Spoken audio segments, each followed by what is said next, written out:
नाज़रीन अस्सलाम वालेकुम। सियासत टीवी के ख़ास प्रोग्राम डॉक्टर से मुलाकात में आज हम एक ऐसे डॉक्टर से आपकी मुलाकात करवाने जा रहे हैं जो मोहताज तारुफ नहीं है।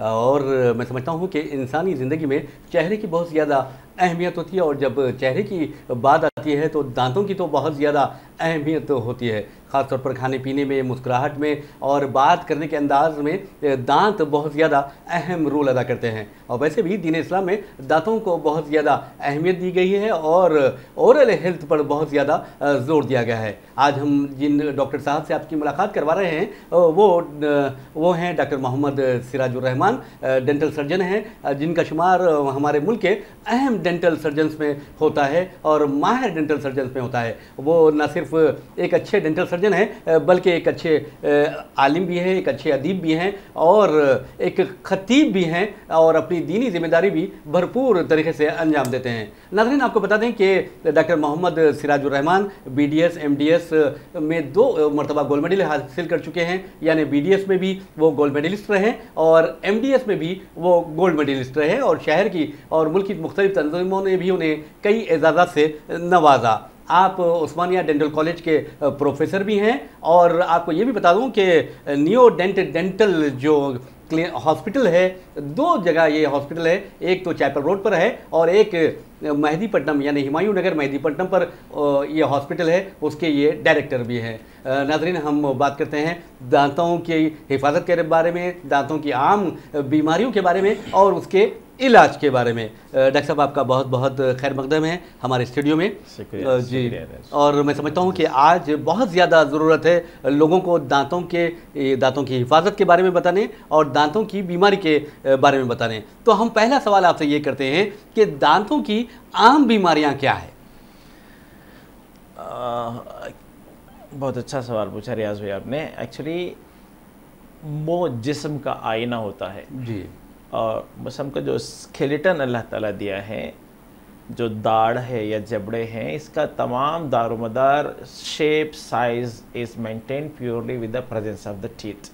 यानी दांतों की मौजूदगी से ही चेहरे की शिनाख्त का वजूद बाकी और बरकरार रहता है। जी, अगर दांत निकाल दिया जाता है तो चेहरे पर ठस्सा पड़ जाता है। जी, चेहरे पर ठस्सा जब पड़ता है तो आदमी उम्र से ज़्यादा उम्र वाला लगने लगता है। तो इसीलिए दांतों की ओरल हाइजीन मेंटेन करना एक तो चेहरे की खूबसूरती की बरकरारी के लिए, दूसरा दांतों की सेहत, जुमला सेहत की बरकरारी के लिए बहुत इंपॉर्टेंट रोल अदा करती है। यानी दांतों के अमराज दांतों तक महदूद नहीं रहते। फोकई ऑफ इन्फेक्शन जो होता है, दांत का कीड़ जो मोटी जुबान में कहा जाता है, एक्चुअली कीड़ का मतलब कोई कीड़ा नहीं होता। This is the micro organisms which are observed under the microscope. 30 से ज़्यादा माइक्रो ऑर्गेनिजम्स होते हैं, जिसमें से ज़्यादा मकदार ये बेनिफिशियरी होते हैं, फ़ायदेमंद होते हैं। कुछ ऐसे होते हैं जो स्टेफिलोकोकस, स्ट्रेप्टोकोकस, ये जो होते हैं ये कीड़ का बास बनते हैं। तो ये दांतों के आम अमराज में सबसे पहली जो कॉमनेस्ट डिजीज़ है उसको डेंटल कैरियस या दांत का कीड़ कहा जाता है। और उसके बाद होते हैं दांतों से या मसोड़ों से खून का रसना, जिसे जिंजिवाइटिस कहते हैं। तीसरी कॉमनेस्ट डिजीज़ जो होती है मुंह से बो का आना होता है, जिसको फीटार ओरियस कहते हैं। और चौथी कॉमनेस्ट डिजीज़ दांतों का उम्र से पहले ही मजबूती को खो जाना, that is called generalised periodontitis. तो ये कॉमनेस्ट डेंटल डिसऑर्डर्स हैं जो सिर्फ़ और सिर्फ मामूली रोज़ाना के साफ़ सुथरे नहीं रहने की वजह से या ग़िज़ा में लापरवाही की वजह से ये अमराज होते हैं, जिसका तदारुक सिर्फ और सिर्फ ये मॉडर्न जनरेशन का, इसलिए कहा जाता है डेंटल डिजीज़ और डिजीज़ ऑफ मॉडर्न सिविलाइजेशन। पिछले ज़माने के लोगों की दांतें बड़ी बड़ी उम्र तक बरकरार रहती थी क्योंकि उनकी ग़िज़ाई अजनास जो इस्तेमाल होते थे, the type of food they used to take is totally different. अब कार्बोहाइड्रेट और ग्लूकोज रिच फूड जो होता है, जंक फूड जो होता है, यही दांतों की बीमारी का रूट कॉज होता है। आपने एक बीमारी की बात की, पहली बीमारी से हम आगे बढ़ते जी। हैं, डेंटल कैरीज की जो बात की जी, है, तो उस जी, पर कुछ रोशनी डाल सकते हैं आप? दांत का कीड़ दरअसल अगर मैं इस मॉडल के ज़रिए से बताऊं रियाज साहब, जी, जी। ये जो होता है ये इस तरह काले धब्बे की शक्ल में शुरू होता है। जी जी जी जी। ये जो काला धब्बा होता है जी। ये start with a small black dot, that is called the dental caries. अच्छा। इसमें होता क्या है, जो जरासीम होती हैं वो तुरशाई एक एसिड पैदा करती हैं, जी जी जी। जिसको हाइलुरोनिडेज कहा जाता है। जी, जी। वो दांतों के एनामिल सरफेस को गला देती हैं, अच्छा जी। That is called demineralisation. फिर ये काले धब्बे का शक्ल अख्तियार करता है। जी। अगर डॉक्टर के पास मरीज बर वक्त ये काले धब्बे के इलाज के लिए पहुंचता है जी। तो डॉक्टर क्या करते हैं, इसको सिंपल या केरियस पार्ट को निकाल देते हैं। अच्छा। फिर उसको फिलिंग करते हैं। फिलिंग में जैसे पहले चांदी होती थी, काला नज़र आता था, अब जी। आजकल लेटेस्ट टेक्नोलॉजी में टूथ कलर रेस्टोरेशंस जैसे कंपोजिट, ग्लास आयोनोमर, इस तरह की फिलिंग्स आ रही हैं, जी, जो जी। फिलिंग करने के बावजूद भी फिलिंग जैसा नज़र नहीं आता। सही बात है। और जी, उसको हाँ, अगर ये कीड़ जब आगे बढ़ जाता है जी, तो अंदर डेंटिन तक पहुंचता है। जी जी। तो यहाँ से मरीज को न सिर्फ काला धब्बा प्लस सेंसिटिविटी, सुनसुनाहट पैदा होती जी है। जी, यानी पानी पीने पर या चाय पीने पर या दूध ठंडा पीने पर। नहीं लगता या गर्म नहीं लगता या मीठा नहीं लगता या खट्टा नहीं अच्छा, लगता, अच्छा, अच्छा। तो उससे सेंसिटिविटी होती है। उस सेंसिटिविटी में भी अगर ये पहुंचता है तो सिर्फ फिलिंग के ज़रिए से उस पर मुकम्मल तौर पर काबू पा लिया जाता है। जी जी। अगर उसके बावजूद भी नज़रअंदाज किया जाता है, सुनसुनाहट को भी नेगलेक्ट किया जाता है, तो कीड़ जो होता है ये अंदर जैसे आपके लाल जी हाँ, जी हाँ। रगों तक पहुंच जाता है। अच्छा अच्छा। हाँ। जब रगों तक पहुंच जाता तो ट्रीटमेंट थोड़ा बढ़ जाता है और रूट कैनाल ट्रीटमेंट के ज़रिए से इस दांत को प्रोटेक्ट किया जाता है, बुनियाद को मजबूत किया जाता है, फिर उसके ऊपर टोपी की तरह क्राउन कैप पहना दिया जाता है। एक बात ये है, जैसा कि आपने कहा कि ये कीड़ है जो डेंटल कैरीज जो है, जी। एक कीड़, दांत का कीड़ा कहते हैं या कीड़ है जो। Exactly. तो आमतौर पर ये तस्वुर पाया जाता है कि बाज़ लोग डॉक्टर्स के पास जाने के बजाय या डेंटल सर्जन के पास जाने की बजाय कोई ऐसे लोगों के पास जाते हैं जिनके बारे में कहा जाता है कि वो कीड़ निकालते हैं, एक पत्ता दांत में रखते हैं और कीड़ आपको दांत पर नजर यानी पत्ते पर नजर आता है। ये क्या है डॉक्टर साहब? रियाज भाई, एक्चुअली अगर कोई अनपढ़ जाकर ये इलाज करवाता है, जो जाहिल के पास, लंबाड़ों के पास या पंक्चर बनाने वालों के पास, जो जी। दांत में कीड़ का निकाल कर बताते हैं कि ये कीड़ तुम्हारे दांत से निकला है या इससे छुटकारा मिल जाएगा, ये अनपढ़ अगर जाता है तो फिर भी देयर इज सम थ्योरी, हम समझ सकते हैं वो जानकारी नहीं जी, है। जी। लेकिन बाज पढ़े लिखे साहब भी इस तरह का कीड़ा निकलवा कर हमारे पास दोबारा रुजू होते हैं, चूँकि दर्द से उनको खात्मा मिलता ही नहीं। जी जी। तो ये बिल्कुल सरासर धोखा, झूठ, गैम्बलिंग है। अच्छा। अल्लाह ताला मुंह में किसी इंसान के ऐसा कीड़ा नहीं दिया जो आँखों को नजर आए। जी, ऑफ जी। Course there are more than 33 types of micro organisms जी, जी। जो जरासीम होते हैं, जी, जी। जो माइक्रोस्कोप के ज़रिए से देखा जी, जी। जाता है, वो ज़रूर होते हैं, लेकिन आँख को दिखने वाला कीड़ा इंसान के मुंह में बिल्कुल नहीं रहता है। ये सरासर धोखा है। मैं नाजरीन से बार बार ये कहता हूँ, ऐसा कोई कीड़ा अल्लाह ताला मुंह में नहीं दिया है, ख़ासकर ईमान वाला कभी जाकर ऐसा धोखा नहीं खाता। जी, ये बहुत अच्छी बात कही है और मैं समझता हूँ कि नाज़रीन, जैसा कि डॉक्टर मोहम्मद सिराजुर रहमान साहब ने कहा है कि जो मुंह में कीड़ा जो है वो ऐसा पैदा ही नहीं होता, लेकिन आपने ये एक बात अच्छी बताई है और आपके मालूमात के लिए मैं भी बता दूं कि 33 जो जरासीम होते हैं इंतहाई सादा आँख से वो देखे नहीं जाते बल्कि माइक्रोस्कोप से देखे जाते हैं। तो ऐसे कीड़े पाए जाते हैं और जिनमें आपने कहा है कि कुछ फ़ायदेमंद भी होते हैं। बेशक, जी जी बेशक, जी। बेशक। तो अब चलते हैं दूसरी तरफ। एक तो ये बात रही है, डेंटल कैरीज की बात रही, उसके बाद आपने कहा कि मसोड़ों से खून का रसना, तो ये सूरत हाल कब पैदा होती है? दरअसल दांत सफाई के टेक्निकल अंदाज सही तरीके होते हैं। जी, जी। सबसे पहले मैं आपको बारगाह रिसालत में ले चलता हूँ। जी, जी। मेरे आका बहुत खूब, सल्लल्लाहु अलैहि वसल्लम ने जो मिसवाक करने का 1440 साल पहले तरीक़ा बतलाया है, बहुत खूब, बहुत खूब। उसी को ही साइंस इम्प्रूव करके बॉस टेक्निक, चैटर्स टेक्निक वगैरह कहती है। जी जी। मेरे आका सल्लल्लाहु अलैहि वसल्लम साहबा को गीली मिसवाक का इस्तेमाल का तरीका बताए हैं, how to hold in your hand, हाथ में कैसे उसको पकड़ें, फिर ऊपर के दांत को साफ किस तरह करें, नीचे के दांत को साफ किस तरह करें, पीछे के दांत को मिसवाक किस तरह पहुंचाएं, और मिसवाक के अरख को फौरी न थूक दें, उसको मुंह में घुमाएं। ये साइंस आज कहती है कि this are the modern dental originations और इन्वेंशंस, बट हम कहते हैं, इस्लाम कहता है कि 1440 साल पहले मुंह के हाइजीन को, मुंह के माहौल को मेंटेन करने का तरीक़ा जो इस्लाम ने सिखाया है, उसी को इन्होंने अपने तरीक़े को उसको ढाल लिया है। जब दांत साफ़ किए जाते हैं तो नीचे के दांत को नीचे से ऊपर, बिलो अपवर्ड्स, ऊपर के दांत को ऊपर से नीचे, एबो डाउनवर्ड्स, पीछे के दांत को फ्रंट एंड बैकवर्ड स्ट्रोक्स के जरिए से इस तरह सफाई की जाती है। आपके पास मॉडल है क्या, आप बता सकते हैं किस तरह ब्रश किया जाता है? क्योंकि बच्चों को, आज के बच्चों को नहीं मालूम कि ब्रश किस तरह किया जाता है। जी, एक्चुअली जब पेस्ट हम लेते हैं, उमूमन पेस्ट इस पर रख कर रगड़ना शुरू करते हैं। जी हाँ, जी हाँ, जी हाँ। उमूमन क्या हकीकत के सही तरीका क्या है, ये पेस्ट लेने के बाद उंगली से पेस्ट को ब्रिजल्स के अंदर दबा दें। अच्छा जी। तो जब अंदर पहुंचता है, ऊपर के दांत जब साफ किए जाते हैं, दांत और मसोड़े के बीच में 45 डिग्रीज एंगुलेशन पर रखकर एबो डाउनवर्ड्स, ऊपर से नीचे, ऊपर से नीचे, ऊपर से नीचे, पीछे तक। नीचे के दांत जब साफ किए जाते हैं, बिलो अपवर्ड्स, नीचे से ऊपर की तरफ, नीचे से ऊपर की तरफ, बिलो अपवर्ड्स, इस तरह किया जाता है।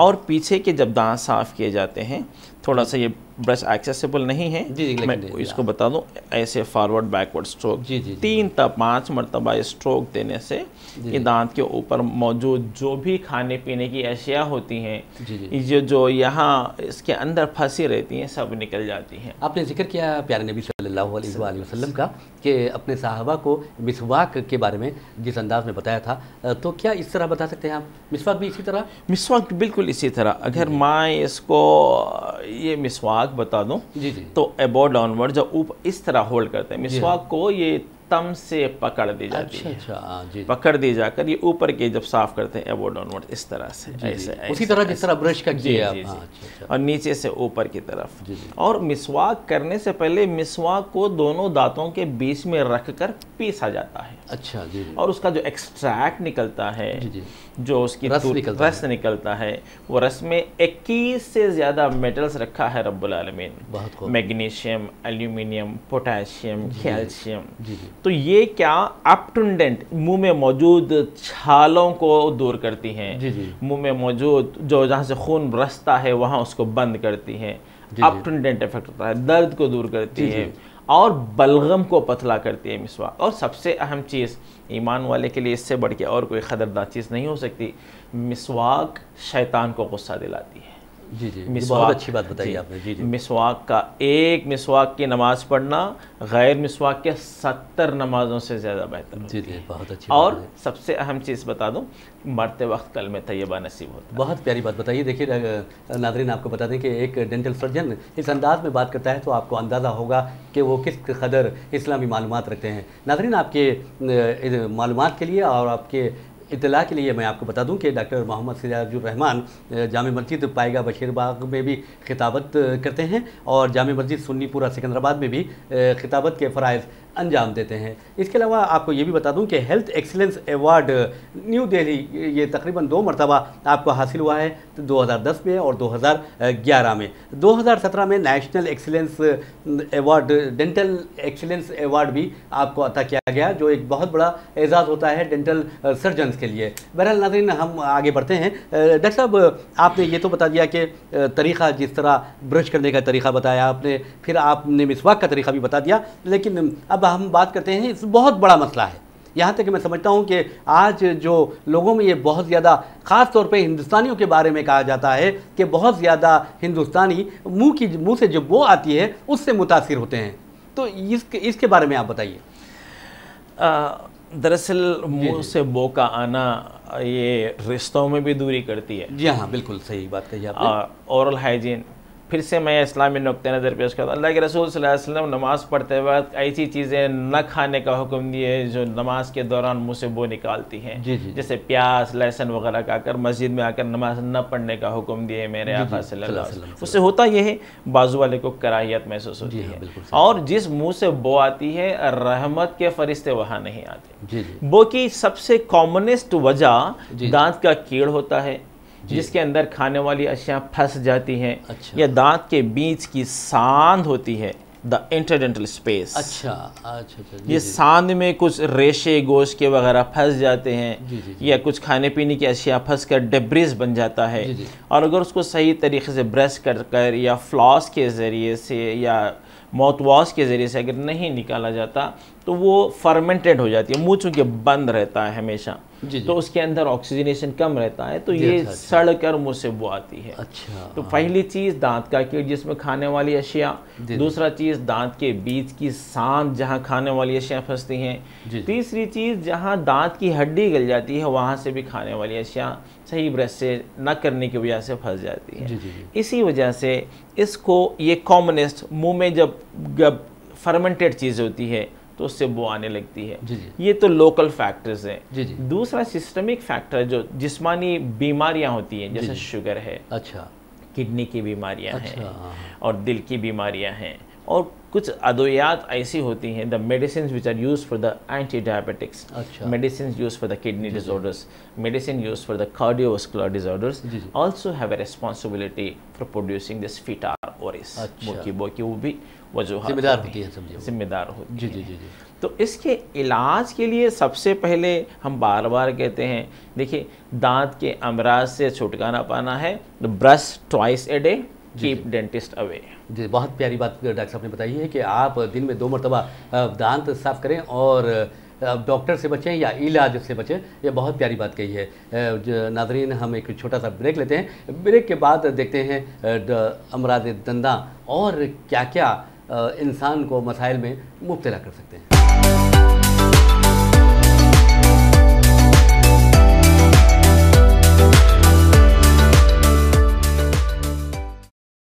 नाज़रीन, सियासत टीवी की ताज़ा तरीन ख़बरें, मुशायरे, मजहबी प्रोग्राम्स और दीगर तफरीही प्रोग्राम्स देखने के लिए आप हमारा मोबाइल ऐप प्ले स्टोर से डाउनलोड कर सकते हैं। इसके अलावा यूट्यूब और फेसबुक पर आप सियासत टीवी का राज टेलीकास्ट भी देख सकते हैं। यूट्यूब पर सियासत टीवी सब्सक्राइब करें और बेल आइकॉन पर क्लिक करें ताकि नए वीडियोस आप तक फौरी तौर पर पहुंच सकें।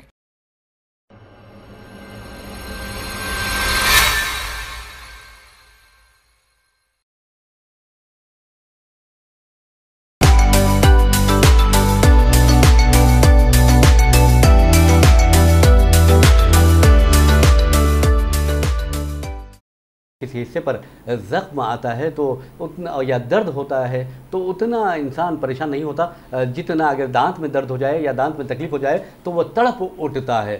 तो इसके भी कई वजूहत हैं और डॉक्टर साहब ने बहुत ही प्यारे अंदाज में उन वजूहत पर रोशनी डाली है। लेकिन एक और अहम वजह ये हो सकती है कि दांतों में जो बोसीदापन आता है, जैसा कि आपने भी बताया कि चौथी जो बीमारी है दांत मसोड़े गल जाते हैं या हड्डियाँ गल जाती हैं, तो वो क्या चीज़ है? एक्चुअली दांत के बीच की जो हड्डी होती है इंटरडेंटल बोन, अल्लाह ताला कोनिकल दिया है, यानी कोन के शेप में। जिस तरह अगर ये मैं हड्डी बता दूं तो ये जो कोन है ये ऐसी शक्ल की होती है। जी। लेकिन जब दांत में ब्रशिंग सीधी नहीं होती तो ये हड्डियां गल कर, अगर मैं एलॉबरेटेड या एनहांस फॉर्म में इसको बता दूं तो ये जो हड्डी होती हैं ये गल जाती है। अच्छा। जब ये गल जाती है तो उसके बीच में फंसने वाली अशिया का एक खजाना हो जाता है, reservoir for the food debris, ज़ख़ीरा हो जाता है, ज़ख़ीरा हो जाता है। तो ऐसी सूरत में ये दांत की जो मजबूती होती है वो कंप्रोमाइज हो जाती है। तो दांत हिलने लगते हैं। अच्छा। तो ये एक्चुअली पहले दांत की हड्डी गलती है, फिर उसके बाद मसोड़े गला देती है। और अल्लाह ताला का निज़ाम मुंह के मामले में जिस्मानी दूसरे निज़ाम से बिल्कुल मुख्तलिफ है। जी। एक मरतबा दांत जाता है तो दूसरा नहीं आता। जी। एक मरतबा हड्डी गलती है तो there is no formation again. एक मरतबा मसोड़ा गल जाता है, रिसेशन होता है तो दोबारा फॉर्म नहीं होता। तो इसमें मसोड़े कमज़ोर हो जाते हैं। खुसूसन डायबिटिक्स में ये बहुत पहले असर करता है। ये बात तो रही नाज़रीन, हमने दांतों की आम बीमारियों के बारे में डॉक्टर साहब से मालूमात हासिल की, लेकिन अब चलते हैं जो कुदरती दांतों की अहमियत होती है लोग समझते नहीं कि अगर दांत में दर्द दिया तो वो बहुत नाकाबिल बर्दाश्त जब होता है तो दांत निकाल लेते हैं वो। तो क्या है ये कि अहमियत पे अगर आप रोशनी डालें तो बेहतर रहेगा। जैसे दांतें, कुदरती दांत, चाहे डेंटिस्ट्री इतनी भी डेवलप हो जाए, हर 5 साल में एक नई टेक्निक ईजाद होती है। जी जी। हर 5 साल में एक नया तौर तरीक़ा कुदरती दांत के रिप्लेसमेंट का आता है। जी जी। जैसे अब लेटेस्ट हम कर रहे हैं डेंटल इम्प्लांट्स। जी जी जी। लेकिन इतनी तरक्की करने के बावजूद कुदरती दांत का कोई मुतबादिल नहीं हो सकता। बहुत अच्छी बात कही तो आपने। कुदरती दांत का मुतबादिल अभी साइंस दरियाफ्त नहीं कर पाई, मैं नहीं समझता कि कर पाएगी भी। बहुत अच्छी बात। तो ऐसी सूरत में जब दांत के अंदर जो होते हैं, दांत का कीड़ अगर इतना अंदर तक भी पहुंच जाता है जी जी। तो latest technology, root canal, guided tissue regeneration और सिंथेटिक बोन फॉर्मेशन के ज़रिए से दोबारा कुदरती दांत को मजबूती काबिले इस्तेमाल बनाया जा सकता है। जी जी। इसीलिए साइंस की तरक्की होने के बावजूद भी मैं नाजरीन से बार बार यही कहूँगा कि कुदरती दांत निकालने में कभी जल्दबाजी न करें, और कुदरती दांत निकलवाने से पहले माहिरीन प्रोस्टोडोंटिस्ट जो होता है, दांत का रिप्लेसमेंट का माहिर होता है, उसके मशवरे के बाद निकाले। और निकाल कर पछताने से बेहतर यही होता है कि पहले माहिरीन की राय लें। अगर एक कुदरती दांत निकालते हैं तो उसके रिप्लेसमेंट के जो तरीके होते हैं, एक तो बाजू वाले दांत से सपोर्ट लेकर ब्रिज लगाया जाता है। दूसरा, लेटेस्ट टेक्नोलॉजी में हम इम्प्लांट्स कर रहे हैं। इम्प्लांट्स यानी इस तरह का स्क्रू दांत के अंदर डाला जाता है। अच्छा अच्छा। ये दांत के अंदर डाला जाता है, उसके ऊपर क्राउन डाला जाता है। ये स्क्रू जो इम्प्लांट जो होता है ये बहुत कॉस्टली डिवाइस होता है। इस तरह का स्क्रू ये दांत के अंदर डाला जाता है। अच्छा, ये कौन सा मेटल होता है? ये कमर्शियली प्योर टाइटानियम होता है। अच्छा, टाइटानियम है। जी जी, टाइटानियम है। तो यानी आपके दांतों की जो मतलब हड्डियां होती हैं या अंदरूनी जिस्म के जो हिस्से होते हैं या मसोड़े होते हैं उसके नुकसान नहीं पहुंचता है? नहीं नहीं, ये बायो कंपैटिबल होता है। अच्छा। तो बहुत दोस्ताना माहौल में दोबारा कुदरती दांत की तरह पैवस होता है। अच्छा। लेकिन ये इलाज थोड़ा सा कॉस्टली होता है। ये एक स्क्रू डालने के लिए जो कमर्शियली प्योर टाइटानियम का होता है 25 से 30 हज़ार तक खर्चा हो जाता है। जी जी। इसीलिए बेहतर ये है, इतनी तरक्की के बावजूद कुदरती दांत जो हमारे हैं उनको रूट कैनाल करवा कर उसके ऊपर क्राउन पहना लें। क्राउन पहना कर उसको दांतों को दोबारा काबिल इस्तेमाल बना लें। जी जी। और उमूमन ये भी देखा जाता है रियाज साहब कि दांत, अगर एक आदमी का एक दांत या 2-4 दांत निकल जाते हैं तो they will wait for the termination of the remaining amount of the teeth, यानी बकाया दांत के गिरने तक का भी इंतजार करते हैं। जी जी। ये बिल्कुल गलत कॉन्सेप्ट है। जी जी। जब दांत निकल जाता है फौरी उसको रिप्लेस करवा लें ताकि बकाया दांत अपने मुकाम पर बरकरार रहें और उन पर दांत का मजबूती और कुदरती खाने का मज़ा फिक्स डेंचर के ज़रिए से इस्तेमाल करें। जी जी। एक बात ये रही, जैसे कि मसलवी दांतों की जो आपने बताया कि कुदरती दांत का कोई मुतबादिल हो ही नहीं सकता। बिल्कुल। तो अब जब हो ही नहीं सकता तो जब चौकड़े जो आपके सामने भी रखे हुए हैं, जी जी, तो इस बारे में आप क्या कहेंगे कि ख़ास तौर पर ये किस उम्र के लोगों में बहुत ज़्यादा इस्तेमाल होते हैं? एक्चुअली एक कॉन्सेप्ट, या फिर आज ये हो गया है कि जो दरमियानी उम्र के भी लोग होते हैं, कम उम्र के भी लोग होते हैं और मुख्तलिफ अमराज में मुब्तला है, जैसा कि आपने कहा कि ज़ियाबेतिस का जो बात, आपने डायबिटीज़ की जो बात की है उससे मुतासिर होते हैं, तो क्या ऐसे लोग भी अब चॉकलेट इस्तेमाल करने लगे हैं या फिर आप उनमें इम्प्लांट करते हैं दांत?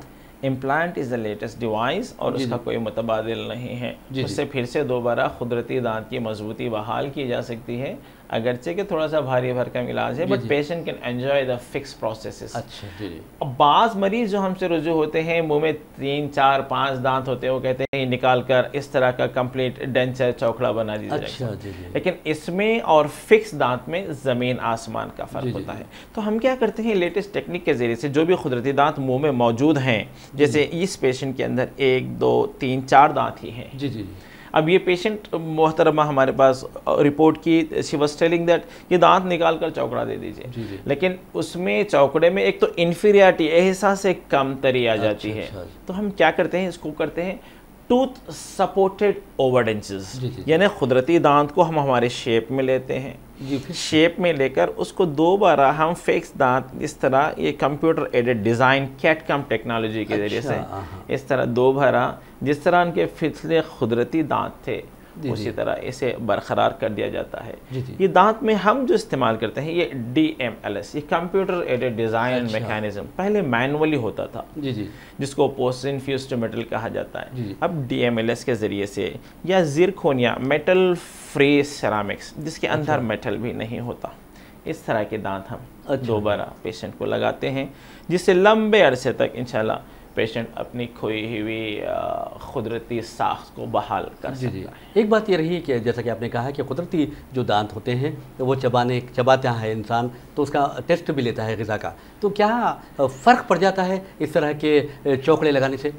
इनिशियली हर नई चीज़ थोड़ा सा फॉरेन बॉडी फीलिंग होती है। जी जी। बाहर की चीज़ मुंह में लगाए जैसा महसूस होता है और टेस्ट में थोड़ा सा डिफरेंस रहता है, but as the days goes on, जैसे जैसे दिन गुजरते हैं उस पर अडॉप्टेबिलिटी यानी उससे जो खोया हुआ मज़ा दोबारा हासिल कर ले सकते। और एक बात दौरान गुफ्तगू आपने कही है कि जो यानी 5 साल के बाद एक नई टेक्नोलॉजी आती है तो और ख़ास तौर पर अमराद दंदा के ताल्लुक से, तो क्या आप कुछ टेक्नोलॉजी जो नई नई आ रही हैं उस पर कुछ रोशनी डाल सकते हैं, जैसा कि आपने ये मुख्तलिफ अंदाज में ये बताया? जी, एक तो हम लेटेस्ट टेक्नोलॉजी ये पहले मैनुअल हुआ करता था, हाँ, अब कंप्यूटर एडेड डिज़ाइन, हाँ ये इस बारे में जी, CAD CAM technology, computer aided design and computer aided mechanism. जी जी। तो इससे होता क्या है, बिल्कुल पेशेंट का जो खूबसूरती दांत था, हम फोटोग्राफ्स मंगाते हैं या पिछली तस्वीर मंगाकर उसका एग्जैक्ट रेप्लिका, ताकि सामने वाले को ना पहनने वाले को ये महसूस हो कि ये दांत कुछ मसनवी है,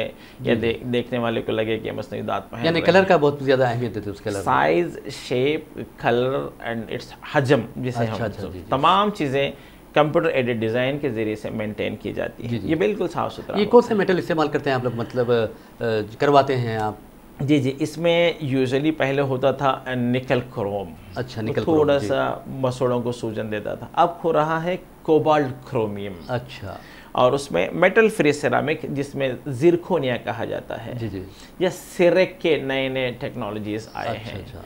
और लावा टेक्नोलॉजी भी इस्तेमाल हो रही है, जिससे ये कुदरती दांतों को दोबारा हम बिल्कुल उसी तरह हल्के फुल्के होते हैं मगर मजबूती में बहुत स्ट्रांग होते हैं। जी जी। ऐसे मैकेनिज्म इस्तेमाल के ज़रिए से हम दोबारा पेशेंट की खोई हुई चबाने की सलाहियत को बहाल कर सकते हैं। और इम्प्लांट्स भी हम जो कर रहे हैं, ये इम्प्लांट्स के अंदर भी हम ये सिंगल सिटिंग इम्प्लांट होती है, यानी 8 ताज़ में पेशेंट को इम्प्लांट डाल दिया जाता है, फिर उसे दोबारा प्रोसेसेस दिया जाता है और इस दौरान उसके खाने पीने में किसी किस्म की तब्दीली या दिक्कत नहीं होती। एक बात जैसा कि हमने दौरान गुफ्तगू की है कि टेक्नोलॉजी के बारे में, तो हम एक सवाल बीमारियों से मुतल्लिक़ नहीं करेंगे बल्कि अपने मुल्क से मुतल्लिक़ करेंगे। जहाँ तक डेंटल टेक्नोलॉजी का सवाल है, हमारा मुल्क हिंदुस्तान कहाँ खड़ा है?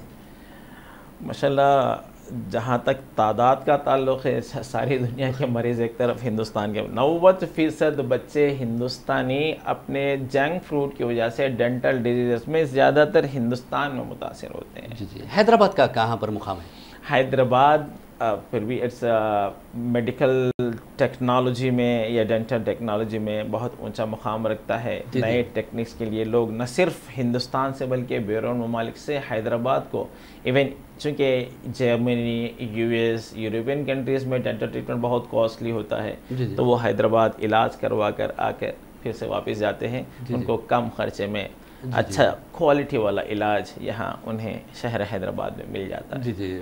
नाज़रीन, जैसा कि मैंने पहले बताया कि डॉक्टर साहब एक गैर मामूली ख़तीब भी हैं, तो डॉक्टर साहब की तो बात अलग है, लेकिन आपके जो वालिद साहब हैं दाई इस्लाम ग़ुलाम नबी शाह नक्शबंदी, वो भी दावत का काम बड़े पैमाने पर करते हैं और जो अपने बिरादरान वतन के लिए उन्होंने कई किताबात मंज़र आम पर लाई हैं ताकि उन लोगों में सीरत नबी सल्लल्लाहु अलैहि वसल्लम को आम किया जाए और इस्लाम की खूबियाँ बताई जाए और इस्लाम में इंसानियत की जो अहमियत है उसको उन किताबों में बेहतर अंदाज में उजागर भी किया है उन्होंने, और ये बहुत बड़ा काम है। बहरहाल डॉक्टर साहब, एक और सवाल आपसे ये है कि टेढ़े जो तिरछे दांत होते हैं उस बारे में आप क्या कहते हैं? ख़ास तौर पर आजकल के जो नौजवान लड़कियां हैं वो शादियों के लिए वो बहुत बड़ी रुकावट बन रही है इस तरह के दांत। जी जी। तो उसका इलाज कैसा होता है? उमूमन ऑर्थोडोंटिक करेक्शन कहते हैं रियाज साहब इसको। हम ऑर्थोडोंटिक करेक्शन में हम लेटेस्ट टेक्नोलॉजीज़ आ रहे हैं, क्लियर पाथ के ज़रिए से बग़ैर डॉक्टर के पास जाने से, यानी घर बैठे ही वो क्लियर पाथ के ज़रिए से उसका इलाज किया था, लेकिन रिलेटिवली थोड़ा कॉस्टली होता है। माओं को चाहिए या वालिदैन को चाहिए कि बच्ची जब 11 साल से 14 साल के बीच में हो जाती है, अगर उन्हें लगता है कि दांत ऊंचे हो रहे हैं, तो उस पीरियड में जाकर अगर डेंटिस्ट से रुजू हो, ऑर्थोडोंटिस्ट से रुजू हो, तो उस वक्त इलाज जो किया जाता है पुख्ता, पायदार और बहुत कम अरसे में होता है। जैसे जैसे उम्र बढ़ती है तो ट्रीटमेंट का time taken will be longer, lengthier and costlier. तो उसको भी हम मुख्तसर से अरसे में बग़ैर दांत निकाले के ऑर्थोडोंटिक करेक्शन भी किया जा सकता है। बहुत अच्छी बात है। हो सकता है कि कई लड़कियों को इससे फ़ायदा भी हो सकता है, बहुत ज़्यादा फ़ायदा। जी, बहुत ज़्यादा। बहरहाल नाज़रीन, हम डॉक्टर मोहम्मद सिराजुर रहमान हमारे साथ मौजूद हैं। उसका फ़ायदा उठाते हुए हम ये चाहेंगे कि डॉक्टर सिराजुर रहमान आपको ये मशवरा दें कि किस तरह दांतों की हिफाजत की जाती है, किस तरह टेढ़े तिरछे दांतों से बचा जा सकता है, और किस तरह जो मुँह के अमराज होते हैं या दांतों के अमराज होते हैं उस पर काबू पाया जाता है। जी, आप मशवरा दे सकते हैं। जी, सबसे पहले मैं नाजरीन को ये मशवरा दूंगा कि brush twice a day, keep dentist away. सुबह नाश्ते से पहले, रात में खाने के बाद ब्रश कर लें। दूसरा, दांतों के बीच वाला जो हिस्सा होता है उसे फ्लॉस के ज़रिए से, माउथ वॉश के ज़रिए से उसे क्लीन कर लें। और खाने पीने की अशिया रात में जब खाते हैं तो रात का ब्रश कर कर ज़रूर खाएँ। मीठी चीज़ के इस्तेमाल उमूमन रातों में करते हैं, वो दांतों के लिए बहुत गिरा होता है। खाते भी हैं तो उसे इस्तेमाल कर कर ब्रश कर लें। और तीसरी अहम चीज़ मैं ये कहूँगा कि 6 महीने में एक मरतबा अपने डेंटिस्ट से रुजू होकर अपने दांतों का चेकअप करवा लें ताकि सेहतमंद दांत बरकरार रहे। बहुत प्यारा मशवरा आपने दिया है, लेकिन मैं समझता हूँ कि मशवरा देने के बाद आपसे एक अहम सवाल मैं करूँगा कि आप 2 मुकामात पर मरीज़ों को देखते हैं। एक तो आप यानी चैपल रोड पे जो नियो डेंटल, जी वहाँ पर देखते हैं, फिर उसके बाद हिमायूं नगर मेहदीपट्टनम में देखते हैं। तो आपके टाइमिंग क्या है वहाँ पर? दोपहर में मैं नामपल्ली चैपल रोड पर ज़ोहर से पहले से तकरीबन 3:30-4 बजे तक रहता हूँ। अच्छा। फिर मेहदीपट्टनम मस्जिद अजीज़ा के बाजू बिल्कुल न्यू डेंटल हॉस्पिटल जो हुमायूं नगर में है, वहाँ असर ता इशा वहाँ मरीज़ों से मैं कंसल्टेशन और प्रायर अपॉइंटमेंट, पहले अपॉइंटमेंट लेकर डॉक्टर से मुलाकात की जा सकती है।